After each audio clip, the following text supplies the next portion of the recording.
Turpināsim sarunu pēc sižeta, kurā mēs mēģinājām apkopot arī svarīgākus vasaras notikumus kultūrā.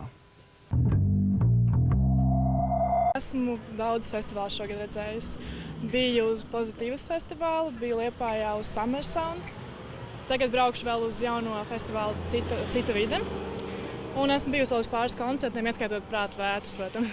Es biju Cētas mākslas festivālā. Tur bija daudz mākslinieku, kas kaut ko sataisījuši, un tur bija tādi zīmējumi. Tur bija ļoti tāda forša telpa, kur bija ļoti daudz radio. Tas bija ļoti interesanti, jo viņi visi bija ieslēgti. Stinga koncerts. Tas ir spilgtākais iespēja. Man personīgi tas ir pozitīvs, jo es pati tur piedalījos kā mākslinieks ar savu instalāciju veidu zirneviņu. Tas ir mans piedzīvojums. Kapusvētki. Es biju Alūksnē uz kapusvētkiem. Tas bija viens no vislielākajiem iespējām, laikam, tieši kultūras ziņā. No kapusvētkiem līdz Rīgas svētkiem. Tik bagāta ir vasaras svinēšana Latvijā, kuras sastāvdaļa, protams, ir arī daudzie mūzikas un mākslas festivāli. Un šī festivāla sezona tiešām bijusi karsta un notikumiem bagāta. Šogad visi Latvijas mūzikas festivāli piedāvāja kaut ko pietiekami kvalitīvi un saistošu, lai cilvēki uz turien brauktu.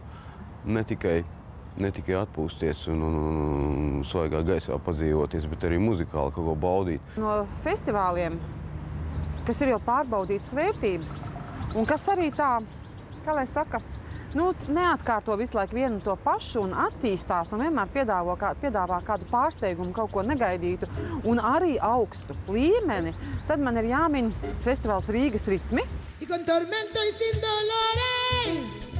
Rīgas ritmos augstu līmeni demonstrēja gan ekstravagantā spāņu dziedātāja Buika, gan City Jazz Big Bands kopā ar amerikāņu bažģitāristu Viktoru Beilī. Bet japāņu pianista Hiromi savā solo koncertā piedāvāja pārsteidzoši virtuozu un smalku ceļojumu pasaules mūzikas vēsturē.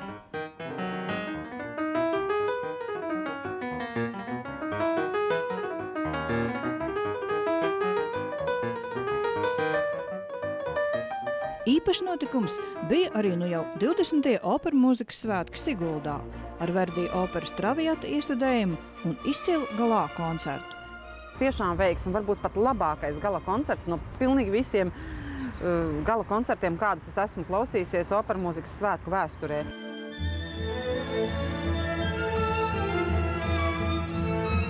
Tāpat augstu savu latiņu tur arī jau 9. orķestra Kremerata Baltika festivāls ar spilgtiem viesmāksliniekiem, pianistu Danielu Trifonovu, čelistu diriģentu Mario Brunelli, kā arī ar diriģentu Andri Pogu festivāla noslēguma koncertā. Savukārt Cēsu mākslas festivāls uzrāda īstas metropoles ambīcijas un savam skatītājiem piedāvā spilgtu laikmetīgās mākslas un mūzikas programmu. Cēsu izstāžu zālē varēja apskatīt mākslinieka Rudolfa Piņa 110. dzimšanas dienai veltīto darbu izstādi, bet Cēsu brūzī ļauties laikmetīgās mākslas izaicinājumiem. Kā vienmēr nepievīla atkal Kristaps Ģelzis kopā ar Ģirtu Bišu. Un man šoreiz jāsaka, ir ārkārtīgi būtiska un taisni tāda īpaša bija šī abu mediju kopdarbs, ja? Skaņa un tā vizualitāte, kas bija kaut kā sevī tā ļoti ieslēgta, un tā skaņa, kas deva to izvērsumu telpā un kaut kādās citās sfērās. Viens no tādiem tiešām pašiem spilgtākajiem darbiņiem šajā festivālā. Būtiski ir tieši tas, ka Cēsis kļūst ar vien vairāk profesionālāk, ja, ar iedziļināšanos lietu būtībā, taisnībai mākslas procesa būtībā. No vienas puses ir svarīgi varbūt tiešām ar kaut ko pārsteigt, bet no otras puses ir mēģināt saprast un veikt šo sarunu.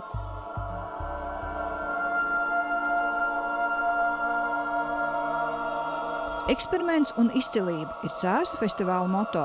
To lieliski apliecināja arī orķestra Simfonieta Rīga un kora kamāra atskaņotais jaunās talantīgās lietuviešu komponistis Justis Janulītis skaņdarbs Mākoņu vērošana koncertā Cēsu sporta hallē.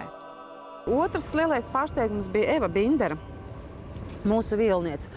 Viņa bija iestudējusi ārkārtīgi sarežģītu, bet arī ļoti ekspresīvu partitūru Magnus Lindberga vioļu koncertu. Un man tikai būtu ļoti žēl, ja šis titāniskais darbs būtu izdarīts tikai vienai reizei, jo tagad ar šo skandarbu vai Binderei vajadzētu ceļot pa pasauli.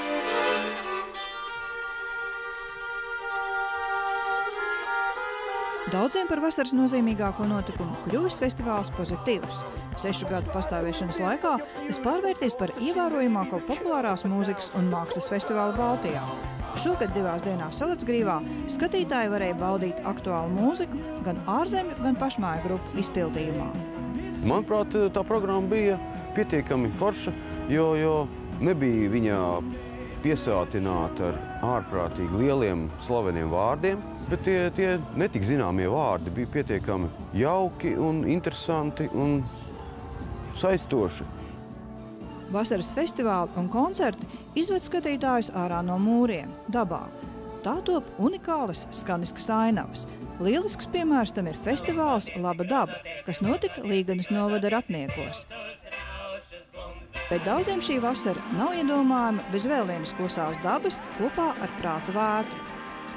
Prātu vētra, kā vienmēr, ir, protams, latviešu tautas nacionālais svētki, uz kuriem katrs uzskata par savu pienākumu aiziet un ejot prom no šiem koncertiem nekad arī nenožēlo. Hey,